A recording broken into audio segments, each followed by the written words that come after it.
For the first decade of our marriage, Claire and I were the couple people envied, the ones who seemed to have it all figured out. I'd hear it at gatherings, from coworkers, family, even strangers. You two are such a power couple. And for a long time, I believed it too. 10 years of marriage, a cozy home, steady careers, and enough laughter to make the hard days bearable. But even the most picturesque homes can have cracks in the foundation, and ours had started to show. Claire wasn't the same woman I married. That's not to say she changed in some catastrophic way. No, it was more subtle than that. When we first met, Claire was ambitious but grounded, someone who balanced her career aspirations with a deep commitment to the life we were building together. But as her career took off, that balance began to shift. At first, I was her biggest cheerleader. When she landed the marketing executive position at her firm, I was the one popping champagne and telling her how proud I was. And I meant it. I admired her drive, her ability to command a room, the way she lit up when she talked about her work. But success has a way of demanding sacrifices, and somewhere along the way, our marriage became one of them. It started with the late nights. At first, just a few here and there, but eventually, they became a regular part of our lives. Dinner plans were canceled, date nights forgotten, and weekends turned into a blur of client meetings and urgent projects. I told myself it was temporary, that this was just the price of success. But then came the new circles of friends, the colleagues, the networking groups, the after-hours mixers, and I started to feel like an outsider in my own marriage. One name kept coming up in Claire's stories about work: Matthew. She mentioned him casually at first, like she would any coworker. Matthew had this great idea for the campaign, or Matthew's such a natural with clients. But over time, his name began to surface more often. Matthew says this restaurant is fantastic. Maybe we should try it. Matthew thinks I'd be a great fit for that conference in Chicago. Matthew says he knows a great personal trainer. At first, I didn't think much of it. I trusted Claire. Why wouldn't I? She was my wife, my partner, the person who had seen me through every triumph and every failure. If she said Matthew was just a coworker, I believed her.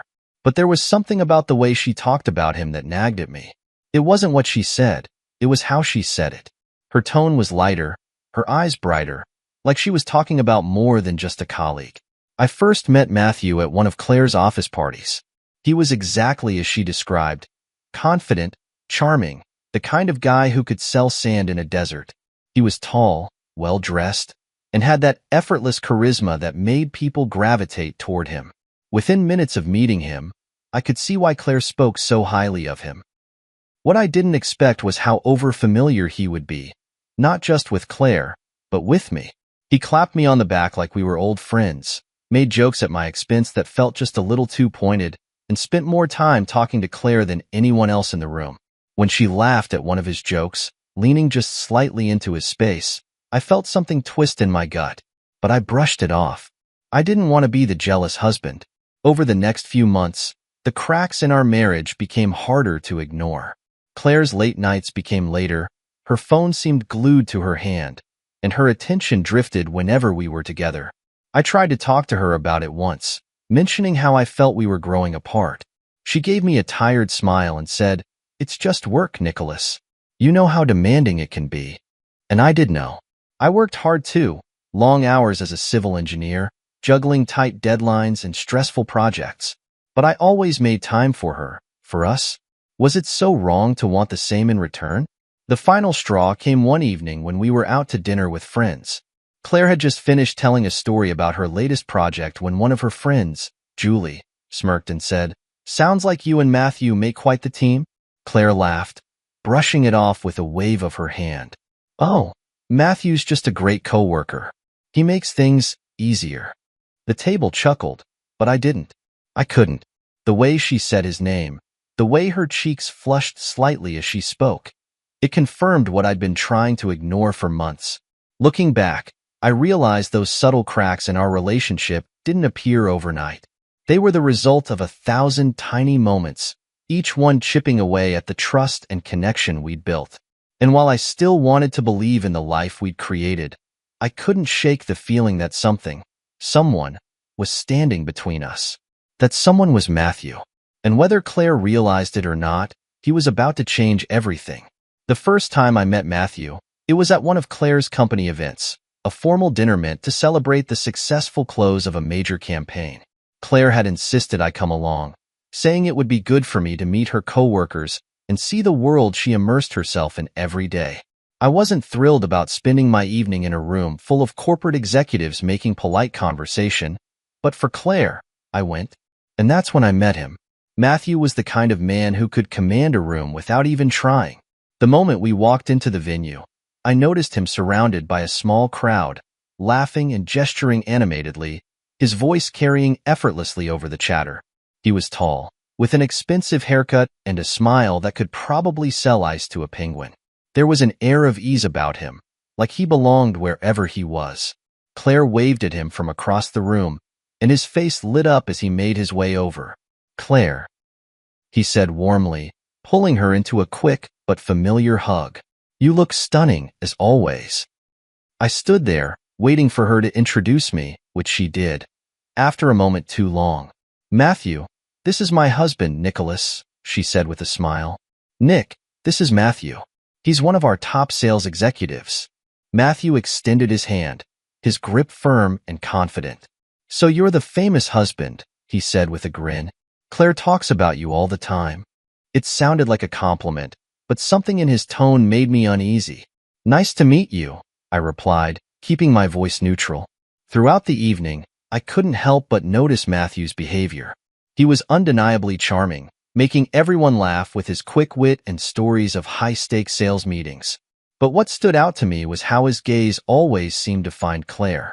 Even when he was talking to someone else, his eyes would flicker to her, as if drawn by some invisible force.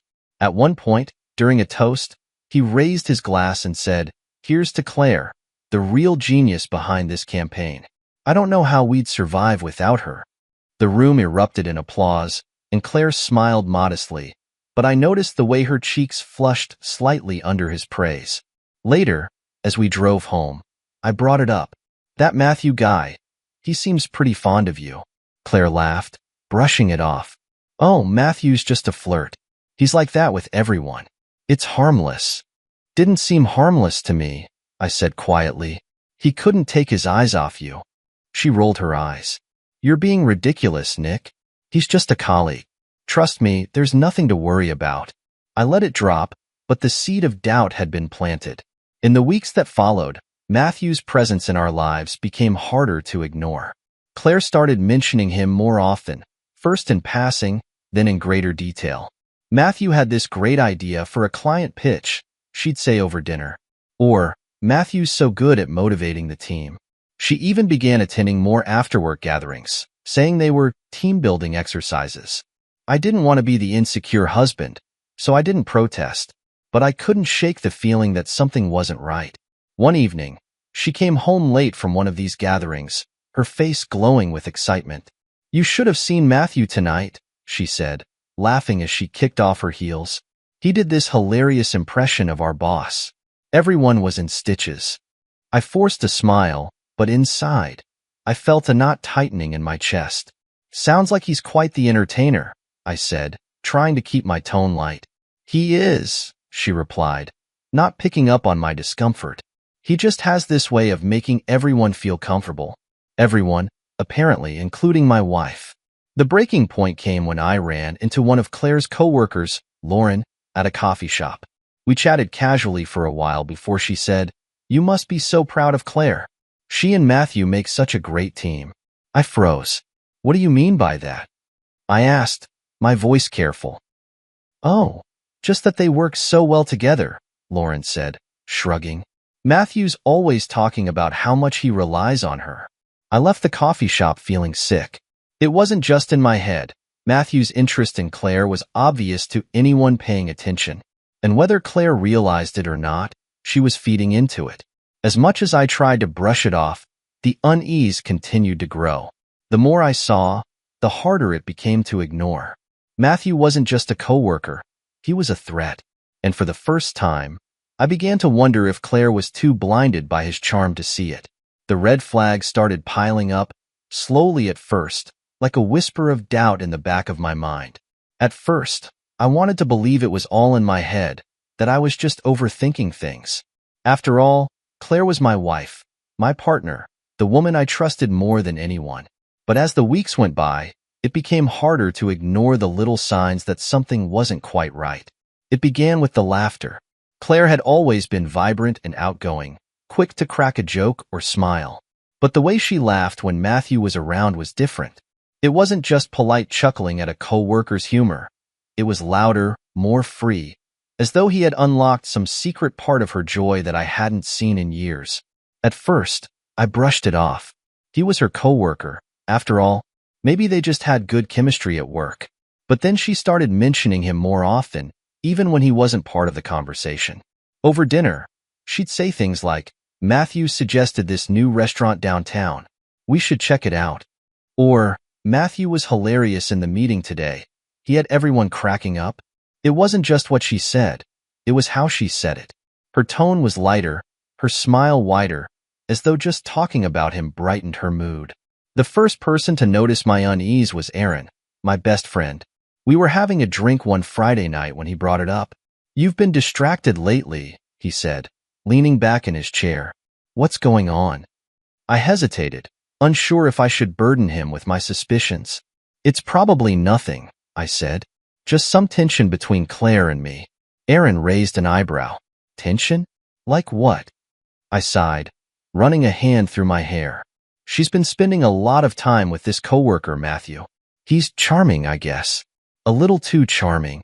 Aaron didn't mince words. "And you think there's something going on?" "I don't know," I admitted. "She says he's just a friend, but the way she talks about him, it feels off." He nodded, his expression serious.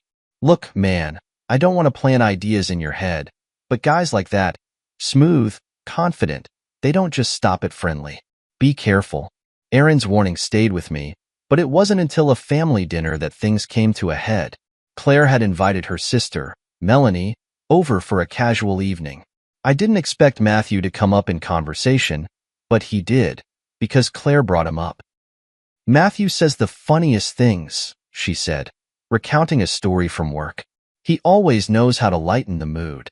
Melanie, who had been sipping her wine, raised an eyebrow and glanced at me. Later, when Claire left the room to grab dessert, Melanie leaned over and whispered, "He's got a way of making himself the center of attention, doesn't he?" Her comment hit harder than it should have. If Melanie, who had only met Matthew once at a company event, could pick up on his behavior, then maybe I wasn't imagining things after all. Finally, I decided to confront Claire. One evening, as she was scrolling through her phone on the couch, I sat down beside her and said, "We need to talk." She looked up, startled. "About what?" "Matthew," I said plainly. "You've been spending a lot of time with him. Too much time, if you ask me." Her expression hardened. "Seriously, Nick? You're going to start this again?" "I'm not starting anything," I said, trying to keep my voice calm. "I just think it's worth discussing. He seems too familiar with you. And the way you talk about him." She cut me off. "This is ridiculous. Matthew is my coworker, Nick. That's it. You're being jealous and insecure, and frankly, it's not a good look on you."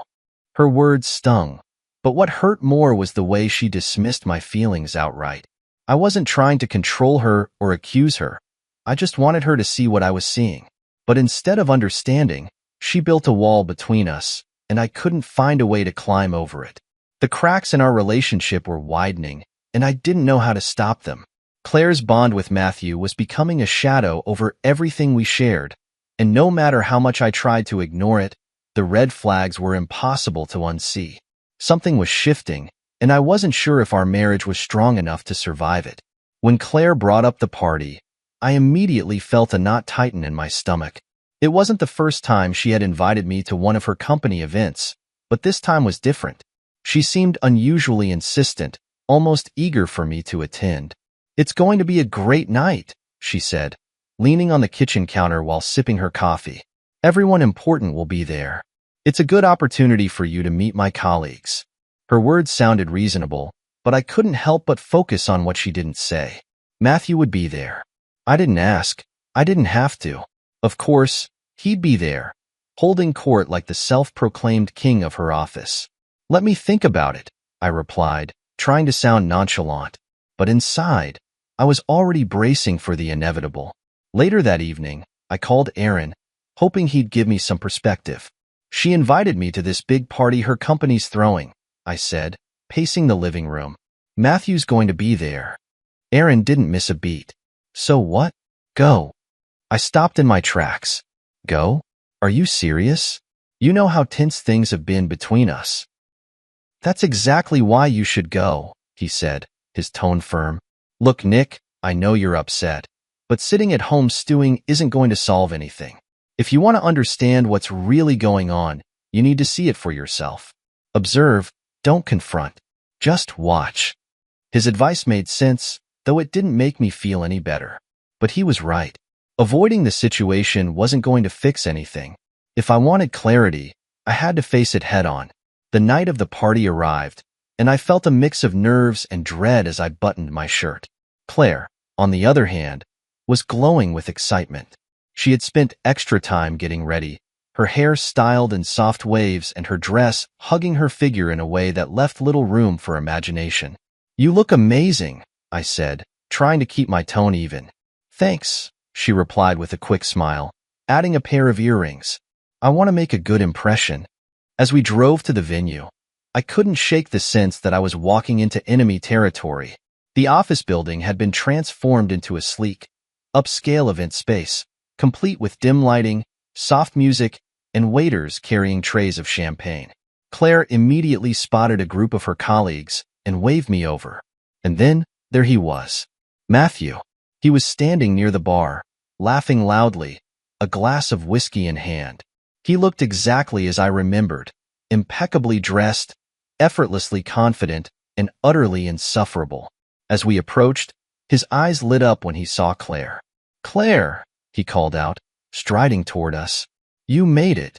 He barely glanced at me as he pulled her into a brief, familiar hug. And Nick, he added, his tone polite but dismissive. Good to see you again. I forced a smile and shook his hand, resisting the urge to crush it. Matthew. For the next hour, I did exactly what Erin advised. I watched. I watched the way Matthew positioned himself close to Claire, the way his hand lingered on her arm during conversations, the way she leaned in just slightly when he spoke.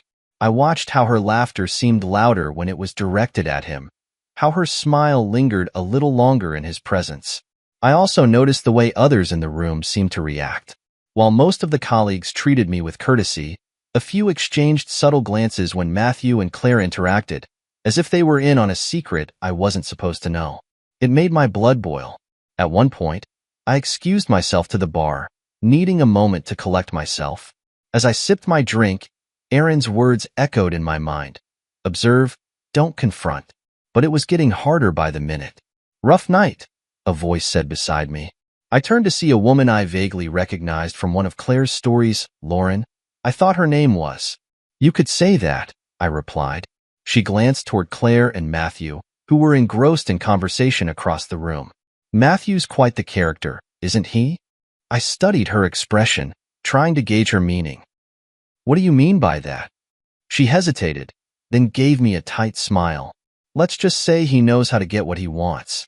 Her words lingered long after she walked away. When the evening finally came to a close, I felt like I had survived a war zone. On the drive home, Claire was buzzing with energy, recounting the night's events. Everyone loved you, she said, squeezing my hand. I'm so glad you came. I didn't respond. I couldn't. My mind was too busy replaying every interaction, every glance, every whispered conversation I had witnessed. Erin was right. I had learned a lot by being there. But instead of clarity, I was left with more questions. The party had confirmed my worst fears. Matthew wasn't just a coworker. He was a threat. And Claire? Whether she realized it or not, she was letting him in. Something had to change. And soon. The moment we arrived at the party, I could tell Matthew was in his element.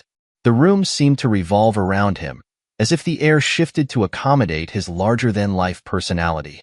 His laugh boomed across the space, drawing people to him like moths to a flame. Claire, of course, was at his side, her eyes sparkling as she hung on his every word. I felt like an outsider from the start.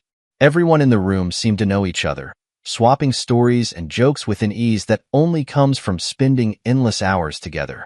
I stood by Claire's side, trying to blend in, but no one really paid me much attention. Not until Matthew noticed me. That is, "Nicholas," he exclaimed, clapping me on the shoulder like we were old friends. "Glad you could make it.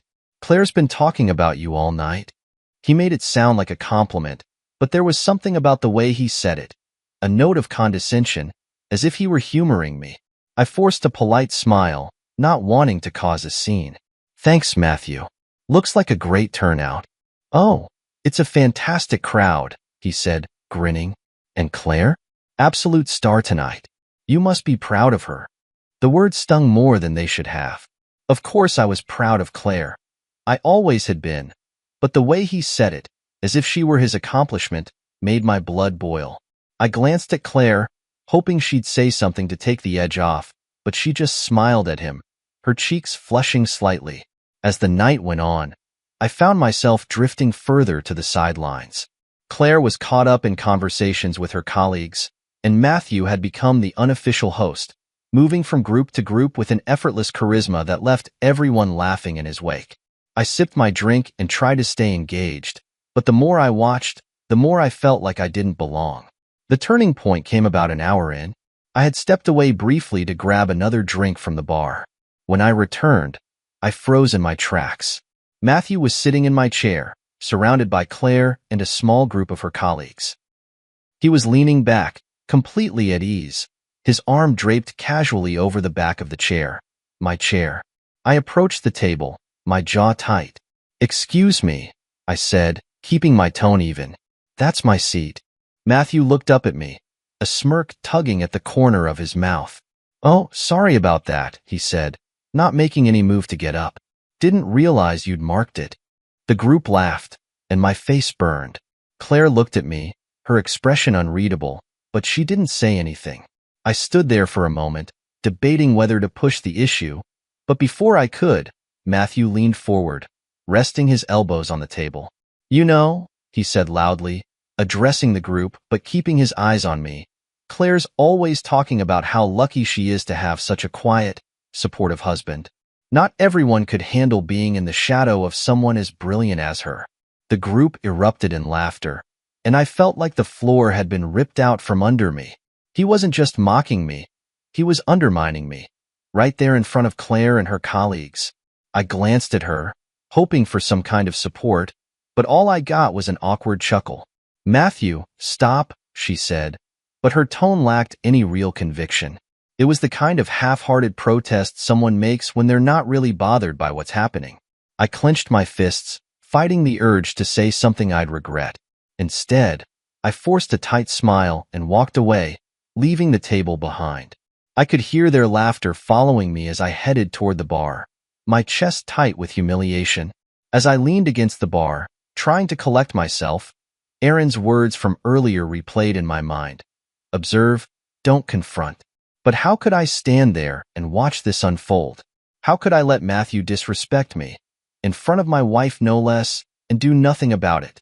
The bartender handed me my drink, and I downed it in one go, the burn of the alcohol doing little to dull the sting of Matthew's words. I thought about confronting Claire, about pulling her aside and asking why she didn't defend me, but a part of me already knew the answer. She wasn't ready to admit that Matthew's attention mattered to her. She wasn't ready to see how her silence was slowly tearing me apart. When I finally returned to the table, the mood had shifted. Matthew had moved on to another group, and Claire was sitting alone, scrolling through her phone. She looked up when she saw me, her expression softening. "Are you okay?" she asked, her tone cautious. I wanted to tell her the truth, that I wasn't okay, that her laughter, her silence, her unwillingness to stand up for me had cut deeper than she realized. But instead, I nodded and said, "I'm fine." She smiled, clearly relieved, and went back to her phone. And in that moment, I realized something. I was alone in this. Whatever battle I was fighting, I couldn't count on Claire to fight it with me. And if that was the case, I had to decide how far I was willing to go to protect my dignity and my marriage. The moment Matthew opened his mouth again, I knew I was done holding back. It wasn't just his words. It was the way he said them, the smug grin plastered across his face as if he owned the room, owned my wife, and by extension, owned me. He had already stolen my seat, hijacked the conversation, and now he was chipping away at whatever shred of dignity I had left in front of an audience that seemed to thrive on the spectacle. "Matthew," I said, my voice low but firm as I stepped toward the table. "You're in my seat." He leaned back in the chair, arms crossed, completely unfazed by my tone. "Oh, this seat," he said, tapping the armrest like he was mocking a child for being possessive over a toy. "Didn't realize it was reserved." "It's not about being reserved," I replied, my patience wearing thin. "It's about respect. Get up." Claire looked between us, her expression tight with discomfort. "Nick, it's not a big deal," she said softly, as though trying to diffuse the situation before it escalated. "Matthew was just keeping us company." "Keeping us company?" I repeated, my gaze never leaving his. "Is that what we're calling it now?" Matthew chuckled, a sound that made my fists clench involuntarily. "Relax, man," he said, still lounging like he didn't have a care in the world. "You should be thanking me for keeping your wife entertained. Seems like someone has to." The room went silent, the air heavy with the weight of his words. I could feel every eye in the room on us now, the onlookers eagerly waiting for my next move. My blood boiled, my vision narrowing to just him and his arrogant smirk. "Get up," I said again, my voice cold and measured. But he didn't move. Instead, he leaned forward slightly, resting his elbows on his knees, as if to emphasize his supposed dominance. "Or what?" he asked, his tone laced with mockery. "You gonna throw a tantrum in front of all these people? Come on, Nick, you're embarrassing yourself." I could see Claire out of the corner of my eye, her face flushed with embarrassment, but she still didn't say anything to defend me. Her silence stung almost as much as Matthew's words. The tension between us was palpable, thick enough to cut with a knife. I could feel the heat rising in my chest, my pulse pounding in my ears. The part of me that wanted to stay composed was rapidly losing to the part of me that wanted to wipe that smirk off his face. "Matthew," Claire finally said, her voice a mix of exasperation and nervousness. "Just stop. You're making it worse." "Am I?" he replied, turning to her with a grin as if this was all some kind of game. "I'm just having a little fun. Nick here seems to have forgotten how to loosen up." I stepped closer, standing directly over him now. "This isn't fun," I said, my voice barely above a growl. "This is you disrespecting me, my marriage, and everything you claim to care about. Now get out of my chair before I make you." For a moment, he didn't move, his gaze locked on mine as if testing just how far he could push me. Then, with a slow, deliberate motion, he leaned back again, stretching his arms out like he was utterly unconcerned. "Fine," he said, finally standing, but not before brushing past me just a little too close. "Relax, Nick. It's just a chair. No need to get all territorial." I watched him walk away, his smirk still firmly in place as he joined another group across the room. My hands were clenched so tightly my knuckles were white, but I didn't follow him. Not yet. Claire reached out to touch my arm, her voice soft. "Nick, I'm sorry. He didn't mean it. You know how Matthew is. He just likes to push buttons." I turned to her, my jaw tight. "And you just let him," I said, my voice laced with frustration. "You laughed with him, Claire. You let him mock me in front of everyone." She opened her mouth to respond, but no words came out. The silence between us was deafening, and in that moment, I realized just how far apart we'd grown. The party continued around us, but I didn't care anymore. The damage had been done, and as far as I was concerned, there was no repairing it. Not tonight. I turned and walked away, leaving her standing there, her hands still outstretched as if to stop me. But I didn't stop. Not this time. I wasn't sure what my next move would be, but one thing was clear. I couldn't keep living like this. Something had to change. And it had to change now. The moment Matthew leaned back in my chair, smirking as if he owned the world, something inside me snapped.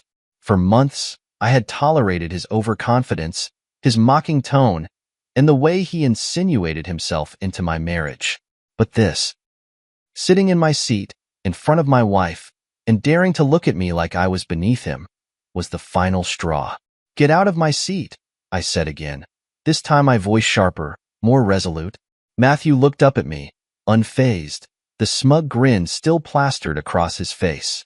He shifted slightly, resting his arm on the back of the chair like he was lounging on a throne. "What's the big deal, Nick? It's just a chair. Relax." I felt my jaw tighten, my fists clenching at my sides. "It's not about the chair," I said through gritted teeth. "It's about respect. Get up." Claire, sitting next to him, glanced between us, her eyes wide with alarm. "Nick, please, it's not worth it," she said softly, as though trying to diffuse the tension. But her words only added fuel to the fire. "Not worth it?" I shot back, my gaze never leaving Matthew. "This guy has disrespected me for months, and you've done nothing to stop it. Now he's sitting here, in my seat, mocking me in front of everyone, and you think it's not worth it?" Matthew chuckled, leaning forward slightly. "Wow, Nick, no need to get so worked up. Maybe if you spent less time sulking and more time actually being a man, Claire wouldn't need someone like me to keep her entertained." The room went silent, the weight of his words hanging in the air like a ticking bomb. I felt my pulse pounding in my ears, my vision narrowing to just him. I could see the satisfaction in his eyes, the way he thought he had won, that he had pushed me into submission. But he had underestimated me. Without thinking, I reached down, grabbing his arm and yanking him out of the chair with more force than I realized I had. The chair clattered to the floor as Matthew stumbled, his confident demeanor faltering for the first time. "What the hell, man?" he spat, trying to pull his arm free. "You've lost it." "No," I said coldly, stepping closer to him. "I've finally had enough. You think you can walk into my life, disrespect me, mock me, and get away with it? Not anymore." Matthew's expression shifted, a flicker of uncertainty crossing his face. But then he straightened, puffing out his chest like the alpha he claimed to be. "This is pathetic," he said, his voice dripping with disdain. "No wonder Claire doesn't respect you. You're weak. A real man wouldn't have to resort to this." Before I knew what I was doing, my fist connected with his jaw. The impact was sharp, the sound of bone against bone echoing in the stunned silence of the room. Matthew stumbled back, clutching his face, his eyes wide with shock and pain. He tried to steady himself, but I wasn't done. "Nick, stop!" Claire screamed, rushing forward, but I didn't hear her. All I could see was Matthew, his smugness replaced by fear. As he raised his hand in an attempt to shield himself, I swung again, this time hitting the hand he had so confidently rested on my chair earlier. A sickening crack followed, and Matthew howled in pain, cradling his now broken hand. The crowd erupted into chaos. People rushed forward, some trying to pull me back, others tending to Matthew, who was now on the floor, moaning in agony. I barely registered any of it. My focus was solely on him, the man who had tried to undermine me, belittle me, take what was mine. "Nick, what the hell are you doing?" Claire yelled, grabbing my arm. "You're out of control." I turned to her, my chest heaving. Out of control? This is what it took to finally get some respect. Maybe if you had stood up for me instead of laughing along with him, we wouldn't be here. Her face paled, her mouth opening and closing like she wanted to say something but couldn't find the words. Matthew, still on the ground, looked up at me, his face a mix of pain and disbelief. "You're crazy," he hissed through gritted teeth. "You'll pay for this." I leaned down, my voice low and steady. "Maybe I am crazy, but at least now you know I'm not weak." The sound of sirens in the distance signaled that someone had called security, or worse, the police. I straightened, taking a deep breath as the reality of what I had done began to sink in. The room was still buzzing with whispers and gasps, the once festive atmosphere now completely shattered. As the authorities arrived, I stood tall, ready to face whatever came next. I didn't regret what I had done. For the first time in months, I felt like I had reclaimed a piece of myself that had been slowly eroded by Matthew's arrogance and Claire's silence. I glanced at Claire one last time, her face a mask of shock and confusion. Whatever happened next, one thing was clear. The dynamics of our marriage and my life had just changed forever. As soon as the security guards rushed in, the chaotic hum of the room gave way to a heavy, awkward silence. Matthew was sprawled on the floor, clutching his hand, his face twisted in agony. A few of Claire's colleagues hovered around him, trying to help, but the tension was palpable. The festive atmosphere of the party had evaporated, replaced by the kind of unease that only comes from watching something that shouldn't have happened unfold in real time. And then, the sound of sirens pierced the air. Someone must have called for an ambulance. The whispers started almost immediately, spreading like wildfire through the room. Did you see what happened? Nicholas just snapped. Matthew was being an ass, but still. I stood there, my fists still clenched, as security approached me. One of the guards asked if I was okay, and I nodded stiffly, not trusting myself to speak yet. My pulse was still pounding, my adrenaline coursing through me like an electric current. I could see Matthew being helped to his feet, still clutching his broken hand. His smug demeanor replaced with a mixture of pain and disbelief. He avoided looking at me, which suited me just fine. Claire stormed toward me, her face flushed with anger and humiliation. The fire in her eyes was undeniable, but I was past the point of caring. "What the hell were you thinking, Nick?" she hissed, her voice low but sharp enough to cut through the tension in the room. "You just assaulted someone in front of my colleagues. Do you have any idea how this makes me look?" I met her glare head-on, my voice cold. "This isn't about how it makes you look, Claire. This is about respect, something you've conveniently forgotten when it comes to our marriage." She scoffed, crossing her arms. "Respect? You think punching Matthew was about respect? You made a scene, Nick. You embarrassed me in front of everyone. Do you even realize how petty you look right now?" Her words stung, but my anger outweighed any hurt I felt. "Petty?" I repeated, my voice rising slightly. "Petty would have been walking out and leaving you to deal with his arrogance alone. Maybe if you'd stood up for me instead of laughing along with his insults, this wouldn't have happened." Aaron appeared at my side, his presence a welcome relief. He placed a firm hand on my shoulder, his voice steady. "Claire, you didn't see what I saw. Matthew had it coming. You should have heard the way he was talking to Nick, mocking him, disrespecting him in front of everyone. He crossed the line, and Nick did what he had to do." Claire turned her frustration toward Aaron, but he didn't back down. "Aaron, this isn't your business," she snapped. "It became my business when your coworker decided to humiliate my best friend," he shot back. "You're blaming Nick for standing up for himself when the real problem is the way you let Matthew treat him. That guy's been stepping on Nick for months, and you've done nothing but enable him." Claire's face fell slightly, her anger faltering under Aaron's directness. For a moment, I thought she might actually take a step back and see the situation for what it was. But instead, she shook her head, her voice trembling with emotion. "This is my career, my reputation," she said, quieter now but still defiant. "You've ruined everything, Nick. Do you even care about what happens next?" I looked at her, feeling a mix of anger and sadness. "Do you care, Claire? Do you care what it's been like for me, watching you let him cross boundary after boundary? Watching you laugh at his jokes, defend his behavior, while I sit there feeling like a stranger in my own marriage? If you cared, you'd have done something long before it came to this." The paramedics arrived and wheeled Matthew out on a stretcher, his grimace making it clear he was in no position to play the alpha anymore. The crowd parted to let him through, their hushed conversations filling the room like static. I could see the judgment in their eyes, but I didn't care. For the first time in months, I felt like I'd taken back some control. Aaron leaned in close as we watched the ambulance pull away. "You did what you had to do, man," he said quietly. "Don't let anyone tell you otherwise."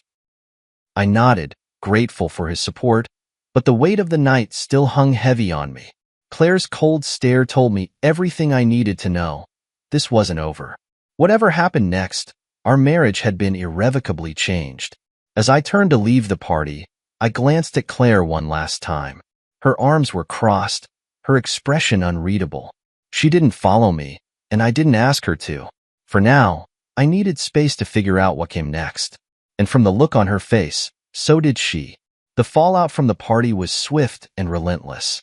By the next morning, the events of the previous night had spread like wildfire through Claire's professional circle. Calls were being made, stories were being shared, and everyone had their own version of what had happened. Meanwhile, I sat in the kitchen with my coffee, staring out the window, trying to process everything. The first text I received wasn't from Claire. It was from Aaron. Aaron, you good, man? I'm here if you need anything. I stared at the message for a moment before replying. I'll manage. Thanks for having my back. I appreciated his loyalty, but even with his support, I knew I was standing at the edge of something bigger than just last night's chaos. Claire walked into the room about an hour later, her face pale and drawn. She hadn't said much after the party. Now, she looked like she'd been up all night, her phone still clutched in her hand. Without a word, she sat across from me, placing the phone on the table as if it carried the weight of all her guilt. Matthew's threatening legal action, she said finally, her voice barely above a whisper. I didn't flinch. Let him, I replied coldly. It was self-defense. She looked at me, her eyes wide with disbelief. Nick, he could ruin us. You broke his hand in front of my colleagues. And he humiliated me in front of them. I interrupted, my voice steady but firm. If you think I'm going to lose sleep over someone like Matthew, you're mistaken. Claire opened her mouth to argue, but then closed it again. The room fell into a tense silence, the only sound the faint hum of the refrigerator. I could tell she wanted to push the issue, but she was holding back, unsure of how far she could go without making things worse. By the end of the day, the whispers at her office had turned into full-blown rumors. Claire's reputation was no longer untouchable. Her co-workers were questioning her judgment, not just about her association with Matthew, but about how she had handled the entire situation. She came home visibly shaken, her confidence eroded by the judgment of her peers. I didn't realize, she said that evening, standing in the doorway of our bedroom. I didn't realize how much damage this would cause, for both of us. I looked up from the book I wasn't really reading, my expression unreadable. What exactly didn't you realize, Claire? That your actions have consequences? That letting Matthew treat me like dirt would eventually come back to bite you? Her shoulders slumped, and for the first time in a long while, she looked genuinely remorseful. I didn't think it was that serious. I thought he was just being playful, that you could handle it. I stood, setting the book down and crossing the room to face her. Handle it? I asked, my voice low but sharp. You laughed with him, Claire. You let him belittle me in front of your friends, your colleagues, everyone. And now you're surprised that there are consequences? She nodded, tears welling up in her eyes. I messed up. I see that now. But I want to fix this. I want to fix us. I took a deep breath, trying to temper the frustration simmering inside me. You want to fix this? I asked. Then listen carefully, because this is the only chance I'm giving you. Matthew is out. Completely. No contact, no excuses, nothing.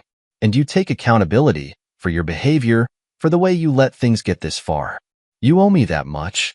She blinked, her tears spilling over as she nodded. Okay, she said softly. I'll cut ties with him. I'll do whatever it takes. But I wasn't finished. And Claire, if I ever feel disrespected like that again, if you ever let someone like Matthew come between us, we're done. No second chances.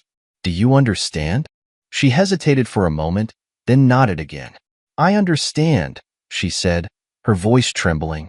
I'll make it right. I promise. The room fell silent again, the weight of my ultimatum settling between us. I could see the fear in her eyes, the realization that she had pushed me to my breaking point.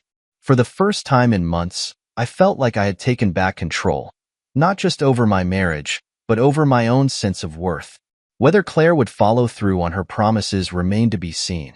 But one thing was clear. The dynamic of our relationship had shifted. And for the first time in a long while, I wasn't the one being overshadowed. In the weeks following the party, the dust began to settle, but the fallout was far from over. Claire spent most of her days walking on eggshells, clearly unsure how to approach me. Her confident, polished demeanor, the one she wore like armor at work and social events, had been replaced with something much quieter, almost fragile. For once, she wasn't trying to charm or deflect. She was just there. One evening, I found her sitting in the living room, staring at a blank TV screen. She looked up when I walked in, her face pale and drawn. "I've been thinking," she said softly, her voice barely above a whisper, "about everything." I folded my arms, leaning against the doorway. "And?" She took a deep breath, as though summoning courage she didn't quite have. "I'm sorry, Nick. I really am. I didn't see it before. Not the way I hurt you. Not the way I let things get so out of control. But I see it now, and I want to make it right." Her words were sincere, but I'd heard promises before. This time, I needed more than just an apology. "How do you plan on doing that?" I asked, keeping my voice steady. She nodded, as though expecting the question. "I've already told Matthew to back off. Completely.